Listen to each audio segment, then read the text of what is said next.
Bom dia, vamos a mais uma leitura de um capítulo do livro Mais Esperto que o Diabo, de Napoleão Hill. E eu senti de abrir o Minutos de Sabedoria. Vamos ver? Página 145. O homem é o que pensa.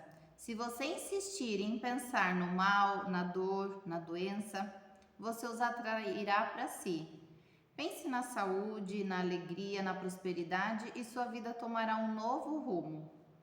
Afirme sempre que é feliz, que as dores passam, que a saúde se consolida cada vez mais e a felicidade baterá à sua porta. Seja otimista e permaneça o mais possível ligado ao Pai Celestial. Tudo começa com o pensamento, né? A gente tem o nosso pensamento, tem a palavra e depois tem a ação. Só que se as coisas não acontecerem primeiramente na nossa cabeça, não tem como você falar e principalmente não tem como você agir, né? Mas tem sempre um passo a passo a ser seguido, né? Não adianta só eu pensar em saúde e não fazer nada a respeito para poder adquiri-la, né? Então, o nosso corpo, ele ajuda a gente desde que a gente ajude ele também. Nossa mente nos auxilia desde que a gente auxilie ela também, né? Então, assim, eu comentei com uma aluna, né? Que ela falou, não posso agora, não consigo. Eu falei assim, sempre você coloque como meta, eu não consigo, mas eu vou conseguir como? Qual que é o próximo passo para eu conseguir tal coisa? Porque quando você fala assim, não posso, é a mesma coisa de você falar dentro do seu íntimo, não quero. Então, se você não quer, a sua mente não vai agir de acordo para que você atinja aquele objetivo que você quer, seja ele qual for. Então, nós falamos sobre a derrota, né, ser convertida em vitória, falamos sobre a dúvida, terminamos no assassinato lá do jornalista que ajudar o Napoleão Hill a fazer os livros, né, dele, a publicar, né? E vamos então falar sobre o acaso, pergunta, salva minha vida? Na manhã seguinte à morte do Sr. Melê, fui chamado no telefone por uma pessoa desconhecida, que me alertou que eu teria 1 hora para sair de Kenton, de que eu poderia ir voluntariamente dentro de 1 hora, ou que se eu esperasse eu iria dentro de um caixão. Minha associação com o Sr. Melê foi mal interpretada. Os assassinos de certo acreditaram que eu estava conectado de alguma forma direta com a exposição que ele estava fazendo deles no jornal.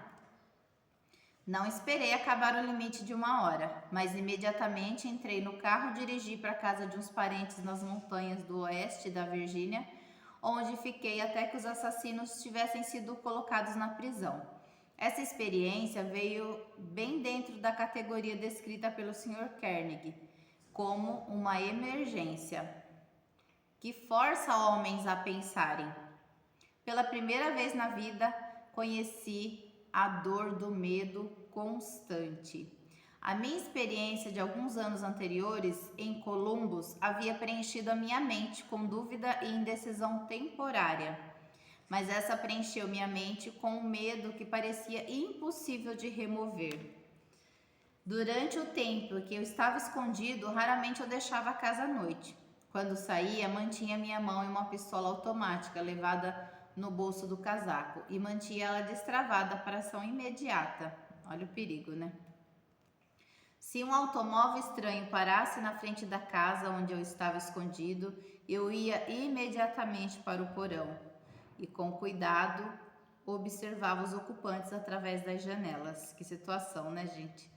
Depois de alguns meses convivendo com essa experiência, os nervos começaram a sentir, né? Então, quando você tá ali sempre com uma descarga de adrenalina constante, você vai sobrecarregando o seu organismo, né? Então, assim, o cortisol, que é o hormônio do estresse, ele é liberado em pequenas situações. Agora, imagine você tá ali o tempo todo liberando cortisol. Chega uma hora que não dá, o corpo precisa liberar de alguma forma, né? E geralmente ele libera através de algum problema de saúde, né? Começaram a sentir os nervos, né? A coragem sumiu por completo, assim como a ambição que eu tinha no meu coração durante longos anos de trabalho, em busca das causas do fracasso e do sucesso. Vagarosamente, passo a passo, me senti caído, num estado de total letargia, da qual eu temia que jamais conseguisse emergir. Então, quando a gente não movimenta o nosso corpo, né, trazendo isso para a nossa vida, por exemplo, você começa a ficar numa letargia cada vez mais consumindo o seu corpo, né? Então, cada vez mais você sente não tem prazer em se movimentar, não tem prazer em sair, né? Então, de repente, você começa a ficar ali dentro daquele mundinho seu, dentro daquele problema, né? Isso pode trazer uma depressão, o seu corpo vai ficando cada vez mais travado. O sentimento deve ter sido o mesmo que aqueles que pisam na areia movediça sentem, quando se dão conta de que cada esforço que fazem para tirá-los da areia leva ele mais profundo. O medo é uma areia movediça que se retroalimenta. Se a semente da insanidade estivesse presente na minha constituição física, certamente ela teria germinado durante esses meses, substituído como um morto-vivo, indecisão completa. Sonhos irresolutos, dúvidas e medo eram tudo que a minha mente experimentava, dia e noite. Já pensou? Você está nesse medo constante? A emergência que encarei fora desastrosa por dois motivos. Primeiro, a verdadeira natureza dessa emergência me manteve num estado de indecisão e medo. Segundo, esse enclausuramento forçado me deixou em estado de tensão constante. Eu tendia a me preocupar com o peso do tempo que passava. Minha faculdade da razão tinha sido quase paralisada. Me dei conta de que eu precisava trabalhar a minha mente para sair daquele estado mental. Mas como? Os recursos que tinham me ajudado a resolver todas as emergências anteriores da minha vida, parece que criaram asas e me deixaram completamente à mercê da situação. Além de todas as dificuldades que eu estava enfrentando até esse momento, outra situação que parecia mais dolorosa que todas as outras combinadas surgiu. Era a tomada de consciência de que eu havia gastado a maior parte dos meus últimos anos em busca do arco-íris, procurando aqui e lá pelas causas do sucesso, e me achando agora, nesse exato momento, mais fraco e incapacitado do que qualquer uma das 25 mil pessoas a qual eu havia julgado como sendo fracassos. Esse pensamento era quase enlouquecedor. Além disso, era também extremamente humilhante, porque eu estava palestrando por todo o país em escolas e faculdades e para organizações de comércio, tentando contar às outras pessoas como aplicar os 17 princípios do sucesso, enquanto aqui eu estava, incapaz de aplicá-los em mim mesmo. Estava certo de que nunca mais poderia encarar o mundo com a mesma confiança que antes. Toda vez que eu me olhava no espelho, eu notava uma expressão de desgosto próprio na minha face. E frequentemente disse coisas ao homem no espelho que não devem ser escritas. Então imagina o quanto ele não estava ali se maltratando, né? Eu havia começado a tomar o lugar da categoria dos charlatões que oferecem aos outros um remédio de cura que eles não estão aplicando com sucesso em si mesmos. Os criminosos que assassinaram o Sr. Melee foram julgados e mandados para a prisão perpétua. Por isso, seria perfeitamente seguro, considerando onde eles estavam, eu sair do esconderijo e voltar ao meu trabalho. Contudo, eu não conseguia sair, porque agora encarava as circunstâncias mais aterrorizantes do que aquela que havia sido criada pelos assassinos.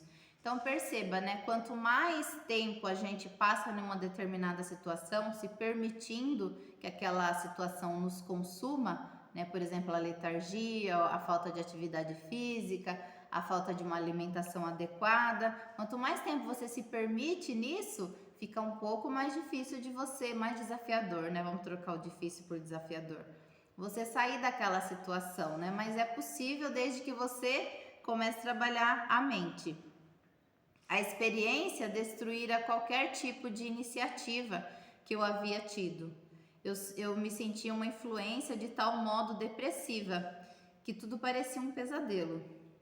Estava viva e poderia me mover, mas eu não conseguia pensar em um único movimento por meio do qual eu pudesse continuar a procurar pela meta que eu tinha estipulado para mim mesmo. Então aqui também sobre falar de metas, né? Às vezes a gente coloca o piloto automático e vai vivendo sem ter um propósito, sem ter uma missão, sem ter um objetivo. E você ter esses objetivos, essas pequenas metas que sejam, é que faz com que você esteja em movimento em busca delas, né? Então é muito importante a gente observar dia a dia, semana a semana, mês a mês, se eu estou de acordo com o que eu estou querendo viver ou não, né? Para que a gente fique cada vez menos nesse estado de letargia, de não fazer nada para melhorar a nossa vida, para melhorar o nosso corpo, né? Nossa condição, nossa qualidade de vida. Baseado na sugestão do Sr. Carnegie, estava rapidamente me tornando indiferente, não apenas a mim mesmo, mas pior ainda, começava a me tornar mal-humorado, vai só piorando a situação, né? E irritado com aqueles que haviam me oferecido abrigo durante a minha emergência. Encarei a maior emergência da minha vida. A menos que eu tenha passado por uma experiência similar, você não consegue imaginar como... A menos que você tenha passado, né? Você não consegue imaginar como eu me senti. Tais experiências não conseguem ser descritas. Para serem entendidas, elas devem ser sentidas. Então, aqui seria o sentido da empatia, né? De você se colocar no lugar do outro. Enquanto você não passou por aquela situação, né? Ou muito semelhante, você não vai conseguir imaginar ou mensurar o que a pessoa passou, né? Aqui a gente pode até lembrar um pouco do Covid, né? Que provavelmente as crianças estudarão essa fase nas escolas, né? E a gente vai poder falar o que sentiu, né? Como que passou, né? Quais foram os medos, porque foi um medo muito grande que cada um de nós sentiu, né? De perder a vida ou de perder entes queridos. Enfim, foi uma situação que nos colocou de frente com o medo, né? O momento mais dramático da minha vida. A virada veio de repente, no outono de 1927, mais de um ano após o incidente de Kenton. Deixei a casa em uma noite e caminhei para o prédio da escola pública, que se situava no topo de uma montanha acima da cidade. Eu havia chegado a uma decisão de lutar contra tudo aquilo antes que a noite acabasse. Então ele tomou uma decisão, isso é muito importante, né? A partir do momento que eu estou numa situação ruim, qual a decisão que eu vou tomar para mudar isso, né? E depois agir. Comecei a caminhar em volta do edifício, tentando forçar o meu cérebro confuso a pensar com clareza. Devo ter dado umas centenas de voltas ao redor do prédio antes que qualquer coisa se assemelhasse a um pensamento organizado pudesse cruzar a minha mente. Enquanto eu caminhava, repetia constantemente para mim mesmo: existe uma saída e eu vou achá-la.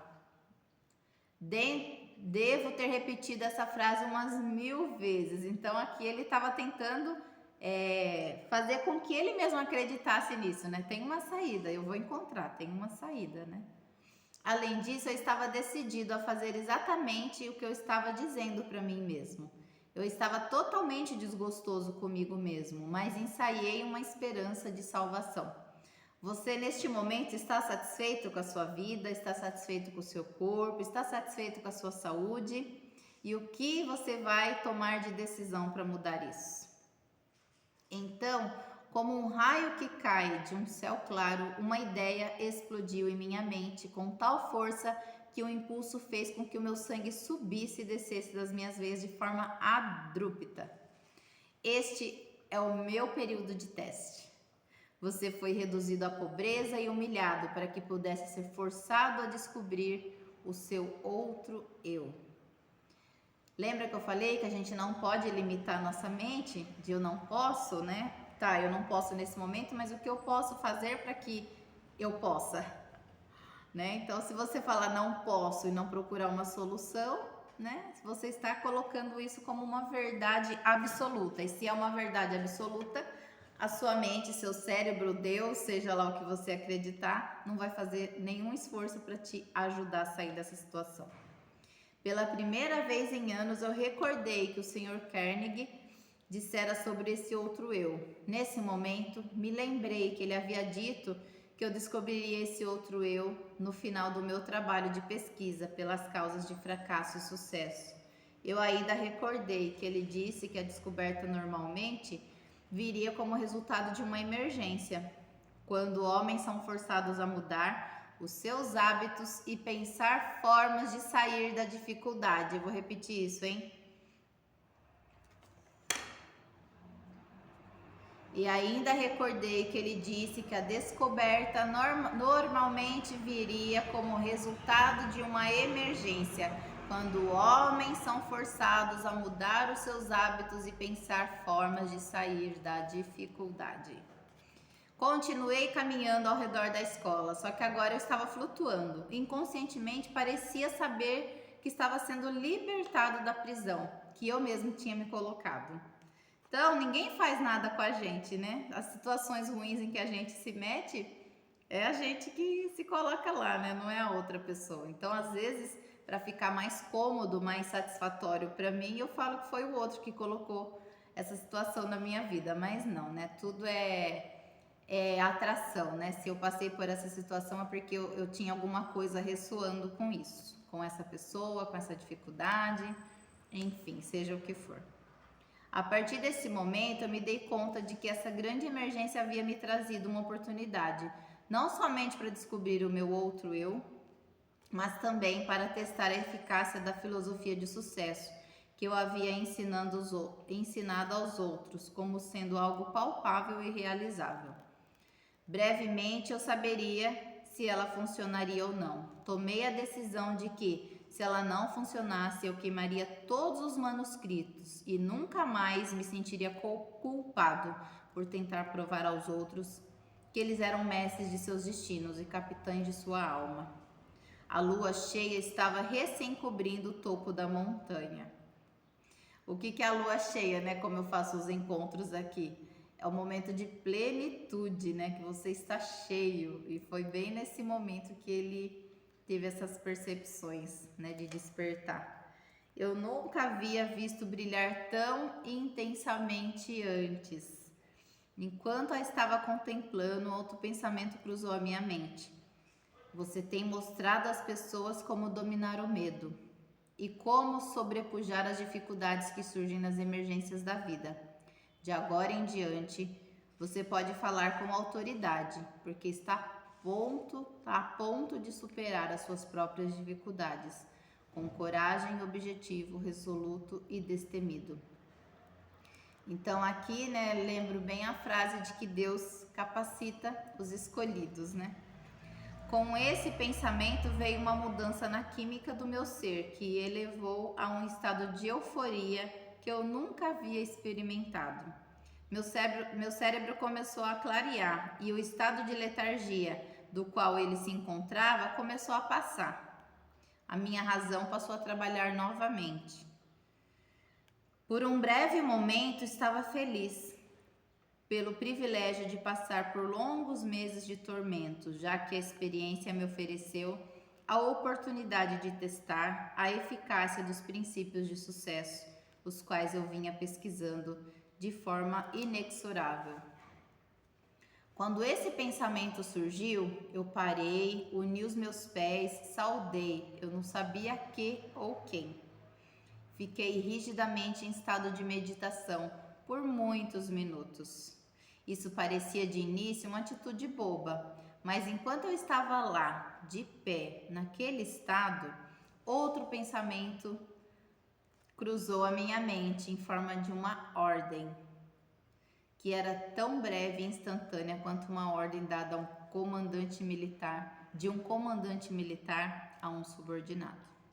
A ordem dizia: amanhã entre no seu carro e dirija até a Filadélfia. Lá você receberá ajuda para publicar a sua filosofia de sucesso. Não havia nenhuma forma de explicação e qualquer tipo de modificação da ordem.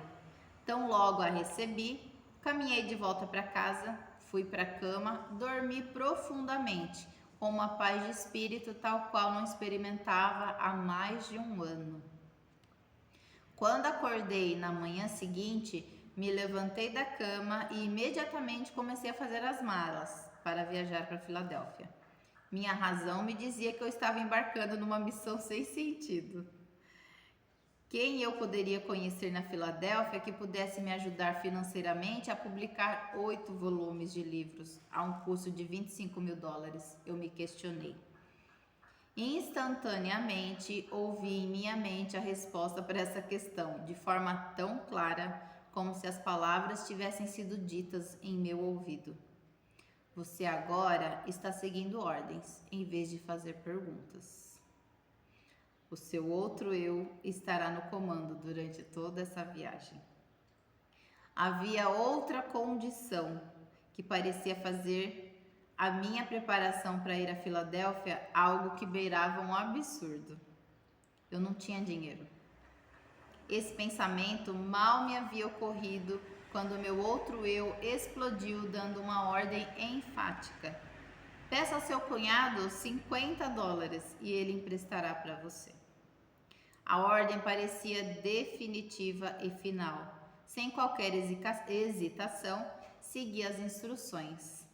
Quando pediu dinheiro ao meu cunhado, ele disse: claro, certamente vou lhe emprestar os 50, mas se você vai para tão longe, seria melhor levar $100. Agradeci a ele e disse que $50 seria o suficiente. Sabia que não bastava, mas essa era a quantia que meu outro eu havia me ordenado a pedir, e foi exatamente isso que fiz. Lendo essa frase aqui, eu fiquei pensando o quanto a gente negligencia e é desobediente às ordens de Deus, né? A esse outro eu que ele fala. Será que a gente não pegaria os 100? Eu acredito que eu pegaria os 100. Mas se a voz foi tão enfática que era os 50, ele simplesmente obedeceu, né? Então vale a reflexão aqui para todos nós. Eu estava bastante aliviado quando me dei conta de que meu cunhado não ia me perguntar por que eu estava indo para Filadélfia. Olha que coisa incrível, né? Se ele soubesse tudo o que havia passado na minha mente na noite anterior, talvez pensasse que eu deveria ir para um hospital, em vez de sair em busca do meu pote de ouro no final do arco-íris. Gostaram desse capítulo? Achei sensacional o quanto ele mergulhou nos seus desafios, na sua dor, no seu medo, e depois ele percebeu que a solução estava nas mãos dele, só dependia dele sair daquele limbo onde ele estava imerso, e ele tomou uma decisão para sair desse problema. Então façamos o mesmo. Até a próxima. Gratidão.